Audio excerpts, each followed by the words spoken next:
Good morning class. Start करते हैं with the last class business study.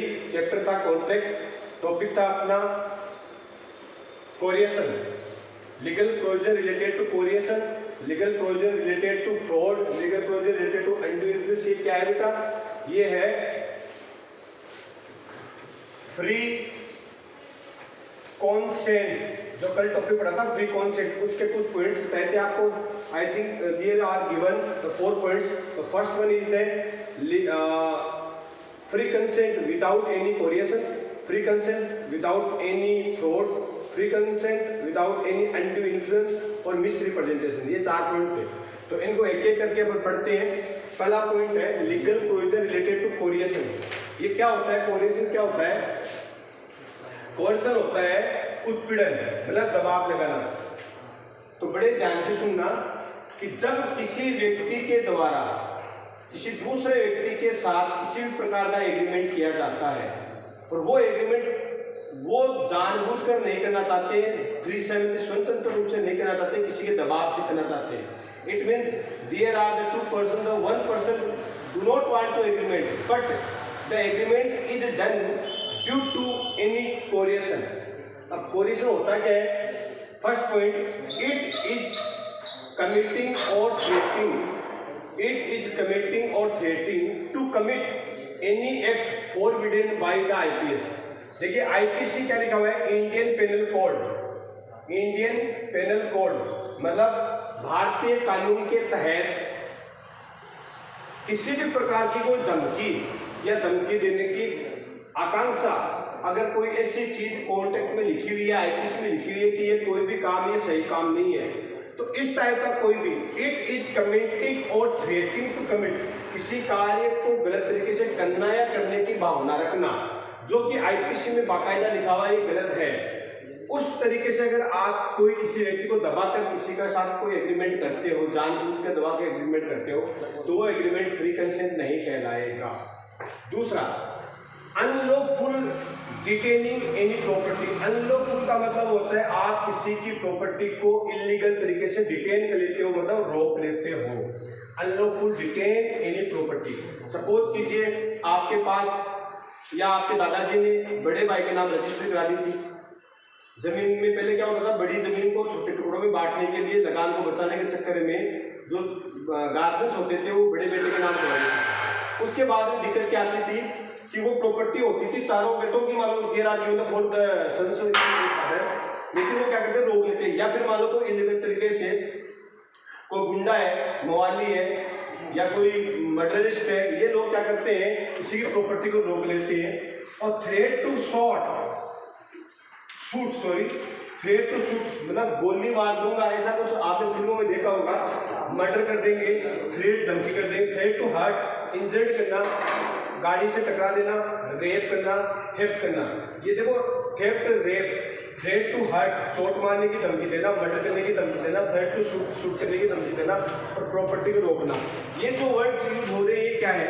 तो these are the words related to coercion. ये coercion कहलाती है, धमकी कहलाती है। इनको हम कह सकते हैं कि ये क्या है? तो अनलॉफुल वर्ड आ गया ना, अनलॉफुल, किसी को जानबूझकर या इलीगल तरीके से इस टाइप का काम करना। तो ये क्या फ्री कंसेंट है? अगर आप किसी को बोलेंगे तेरा मर्डर कर दूंगा, नहीं तेरी ये वाली वस्तु मेरे को दे दे, तो उसको देना मजबूरी हो जाती है। आगे चलते हैं point number 3, intention behind applying coercion is it to induce to other party to enter into contract. ये आपको एक पॉइंट समझाना चाहता है कि भैया कि ये जो कोरिएशन है ना, इसके अंदर किसी एक व्यक्ति का दूसरे व्यक्ति को उस कॉन्ट्रैक्ट को बनाने में या इंटर करने में इंटेंशन होता है। कहने का मतलब ये है कि जो पॉइंट नंबर फर्स्ट और पॉइंट नंबर जो सेकंड पढ़ा है, ये वर्ड है ना, ये चीजें काम में ली जाती है किसी पार्टी को कॉन्ट्रैक्ट कराने के पर्पज से। तो यहाँ पे जो वर्ड है इंटेंशन, इसका मतलब जानबूझकर दूसरी पार्टी को मजबूर किया जाता है। There are pressurised by the other party to some party to enter a contract। उनका इंटरेस्ट होना चाहिए, इसके अंदर इंटेंशन होना चाहिए। बात करते हैं पॉइंट नंबर 3। थोड़े से देखो बजट है, लैंग्वेज इनकी थोड़ी सी कॉमन लैंग्वेज नहीं है। This types of the language use in the law, ये लॉ की लैंग्वेज है। तो अभी मैं इसका रिविजन करवा दूंगा आपको। थर्ड आ गया इंटेंशन। पॉइंट नंबर 4 है कोरिएशन में move from any person and can be directed toward any other person. Coercion किसी थर्ड पार्टी के द्वारा भी किया जा सकता है। जैसे सपोज कीजिए कोई राम के साथ श्याम है, वो कोई कॉन्टेक्ट करना चाहता है लेकिन राम श्याम उसको कर नहीं रहे, तो राम किसी थर्ड पार्टी XYZ को पैसे देके उनको धमकाने के लिए कहते हैं। तो कहने का मतलब कोरिएशन किसी थर्ड पार्टी के द्वारा, जैसे गुंडों को पैसा दे दिया कि उसकी जमीन मेरे को चाहिए, तो वो उसको डराता है कि तेरे को जमीन में नाम करानी पड़ेगी, नहीं तेरे बेटों को मार दिया जाएगा, तेरे साथ ये कर दिया जाएगा। ये क्या है? कोरिएशन में मूव फ्रॉम एनी पर्सन, किसी भी व्यक्ति के साथ किया जाता है, and can be directed toward any other, किसी दूसरे व्यक्ति के द्वारा डायरेक्ट किया जा सकता है। इसका मतलब डायरेक्शन किसी और का है, कर कोई और का है। समझ गए होंगे। फिर बात करते हैं 5 थ्रेड्स नोट अमाउंटिंग टू कोरिएशन। कुछ धमकियां कोरिएशन नहीं होती है, कुछ थ्रेड्स कोरिएशन कुछ नहीं होती है। जैसे थ्रेट टू सू, कोई आपको कि मैं तेरे पे केस कर दूंगा, ये कोरिएशन नहीं है। स्टेचुरी कंपल्सन, स्टेचुरी का कंपल्सन का मतलब होता है कोई विधान के द्वारा लीगल तरीके से आपको कुछ चीज़ें करनी होती है। जैसे आप पे अपने पे हजारों कानून लागू होते हैं, जैसे दुकान खोलते थे GST नंबर होना चाहिए, इतना टर्न होता है तो इतना टैक्स चुकाना जरूरी है, आप गाड़ी चलाते हो तो आपका लाइसेंस होना जरूरी है। अगर इस टाइप की कोई थ्रेटिंग आपको देता है कि अगर तू गाड़ी लेके आएगा तो तेरे सीज कर दूंगा मैं गाड़ी, तो भैया सीज कर देगा, तो ऐसी कोई स्टेचुरी कंप्लाइंस आपको देते हैं तो उसको आप कोरिएशन मत मानना। Point number 3 threat to strike, कोई आपको हड़ताल करने के लिए हड़ताल कर दी जाएगी, इस टाइप की कोई धमकी देता है तो वो भी कोरिएशन नहीं है। डिटेनिंग प्रॉपर्टी अंडर मॉर्गेज, आपने कोई लोन लिया, उसमें आपने अपनी रजिस्ट्री या पट्टा किसी के नाम ले दिया और अब लोन नहीं चुका रहे हो, या आपको ये बोल रहा है बंदा थ्रेट दे रहा है कि तू अगर लोन नहीं चुकाएगा तो तेरी प्रॉपर्टी मैं रख लूंगा, तो ये धमकी काहे की है? Detaining property under mortgage. बेटा वो तो देगा ही, अगर आप लोन नहीं चुकाओगे तो अगला धमकी तो देगा ही। तो इस टाइप की धमकी क्या क्या? मैं तेरे पे केस कर दूंगा, मैं तेरी प्रॉपर्टी रख लूंगा, मैं स्ट्राइक कर दूंगा या तेरी गाड़ी जब्त कर लूंगा, ये धमकियां कोरिएशन नहीं है। इनसे ये कोई कोरिएशन नहीं, इनको हम कोरिएशन मतलब उपड़े नहीं मान सकते। नॉट अमाउंटिंग टू कोरिएशन, धमकी बंदा दे सकता है बिकॉज उनके पास पावर है, आप कोर्ट में हो। अब बात अपन करते हैं इसकी दोबारा, ठंडे दिल से सोचो, ठंडे दिमाग से सोचो। कोरिएशन क्या है? Legal provision related to coercion. Coercion बेटा ये है, हम पढ़ रहे हैं, हमारे टॉपिक था फ्री कंसेंट। क्या था? Free consent. फ्री का मतलब स्वतंत्र, कंसेंट का मतलब सहमति, कि स्वतंत्र सहमति होनी चाहिए। कोई दो व्यक्ति एग्रीमेंट करते हैं, अगर स्वतंत्र सहमति नहीं है तो इसका मतलब वो कॉन्ट्रैक्ट नहीं। स्वतंत्र सहमति नहीं होने के कई कारण है। पहला कारण है कोरिएशन, दूसरा कारण था फ्रॉड, तीसरा अनड्यू इन्फ्लुएंस और चौथा मिसरिप्रेजेंटेशन। उस पहले कारण को अपन पढ़ रहे हैं। पहला कारण क्या था? कोरिएशन। कोरिएशन क्या है? उत्पीड़न, मतलब आप किसी व्यक्ति को दबा कर एग्रीमेंट कर रहे हो। तो रीजन करा रहा हूँ, पढ़ा दिया है। रीजन में पहला पॉइंट क्या है कि कोरिएशन है क्या? कमिटिंग और थ्रेटिंग टू कमिट, किसी व्यक्ति को कमिट करना, थ्रेट करना या थ्रेट टू कमिट, डराना या डराने की धमकी देना, किसी कार्य को करने के लिए धमकाना, जो कि आईपीसी के सेक्शन में मना किया गया है। आईपीसी इंडियन पेनल कोड के अंदर मना किया गया है। आपने नाम सुना होगा आईपीसी की धारा ये वगैरह, तो आईपीसी में मना किया गया है। दूसरा पॉइंट, कुछ वर्ड यूज किए जाते हैं कोरिएशन में, जैसे क्या? थ्रेट टू शूट, प्रॉपर्टी को डिटेन करना, मर्डर करना, थ्रेट करना, हर्ट करना, रेप करना, थेफ्ट करना, इस टाइप के वर्ड्स यूज किए जाते हैं या इस टाइप की एक्टिविटी काम में जाती है, तो वो भी एग्रीमेंट फ्रीक्वेंसी नहीं है, वहां पे भी क्या माना जाएगा? कोरिएशन माना जाएगा। तीसरा, इंटेंशन बिहाइंड अप्लाइंग कोरिएशन। इंटेंशन, अच्छा ये पॉइंट क्या बोल रहे हैं कि कोरिएशन का मतलब है किसी व्यक्ति को आप जानबूझकर डराकर उस कॉन्टेक्ट में लाना चाहते हो। इसका मतलब जो डरा रहा है उसका क्या है? इंटेंशन, कि वो कॉन्टेक्ट कर ले, ये होना चाहिए इंटेंशन। अच्छा, कॉन्ट्रैक्ट करने के अलावा अगर कोई बंदा डरा रहा है तो उसमें कोई दिक्कत नहीं है। फिर बात करते हैं पॉइंट नंबर 4, कोरिएशन में भी मूव, किसी थर्ड पार्टी के द्वारा भी कोरिएशन हो सकता है। कोरिएशन कहाँ नहीं होता? अगर कुछ धमकियाँ ऐसी होती है, जैसे थ्रेट टू शू, मैं आप एक SUE केस कर दूंगा। स्टेचुरी कंपल्सरी या कंपल्सन, स्टेचुरी कानून के द्वारा जो कुछ बातें हैं जिनको अपन को फॉलो करनी है, गाड़ी चलाते हैं लाइसेंस होना चाहिए, हेलमेट होना चाहिए। अब कोई आपको कहते हैं कि हेलमेट मैं जब्त कर लूंगा तो करेगा ही। इसका मतलब आपको स्टेचुरी मतलब विधान के द्वारा बनाए गए रूल्स जो हमें पूरे दिन फॉलो करने चाहिए, वो अपन को अपनाने हैं। थ्रेट टू स्ट्राइक, धमकी देना कि हड़ताल कर दी जाएगी, इसको कोई मतलब नहीं करेगा। प्रॉपर्टी को मॉर्गेज के केस में रोकना, मॉर्गेज का मतलब होता है गिरवी रखना। तो ये पॉइंट है आपके क्वेश्चन के, I think you have clear. अब बात करते हैं अपन नेक्स्ट, समझ गए होंगे क्वेश्चन को। अब अपन यही बात करते हैं point number 2 B, undue influence. देखिए अनड्यू इन्फ्लुएंस क्या है? अनड्यू इन्फ्लुएंस का मतलब होता है एक व्यक्ति के द्वारा, पहले मीनिंग समझ लो, ये भी फ्री कंसेंट का एक पॉइंट है। फ्री कंसेंट का सेकंड पॉइंट है अनड्यू इन्फ्लुएंस। अनड्यू इन्फ्लुएंस का मतलब आप अनुचित तरीके से किसी व्यक्ति को प्रभाव में डालें, अनुचित तरीके से, या किसी को प्रभावित करना, मतलब किस बेसिस पे प्रभावित करना, आपकी पोजीशन के कारण। जैसे आपको हॉस्टल भी सर है, वो कहेंगे मूंगफली ला के देनी है, नहीं तो ला के दोगे तो आपको मार्क्स नहीं मिलेंगे, तो मूंगफली ला के नहीं दोगे आप तो मार्क्स नहीं दिए जाएंगे। ये क्या है? ये है आपको डराना, किसी टीचर के द्वारा किसी स्टूडेंट को डराना, या किसी प्रिंसिपल सर के द्वारा टीचर्स को डराना। अगर सर आप ये काम मेरे नहीं पर्सनली काम नहीं करोगे तो मैं आपकी सैलरी रोक दूंगा, या आपका प्रमोशन नहीं होने दूंगा, या किसी वकील किसी डॉक्टर के द्वारा अपने क्लाइंट को डराना कि अगर तेरा इलाज करवाना है तो मेरे को ये चीज चाहिए। तो बेटा ये क्या है? These are the points related to the position. कहने का मतलब यहाँ पे वर्ड आया है तो पोजीशन वर्ड है, ये मोस्ट इंपोर्टेंट है। इसका मतलब यहाँ पे दो पार्टी होती है, वो जो एक पार्टी होती है डोमिनेट, डोमिनेट का मतलब होता है प्रधान। क्या होना चाहिए? एक प्रधान होना चाहिए, एक सेवक होनी चाहिए।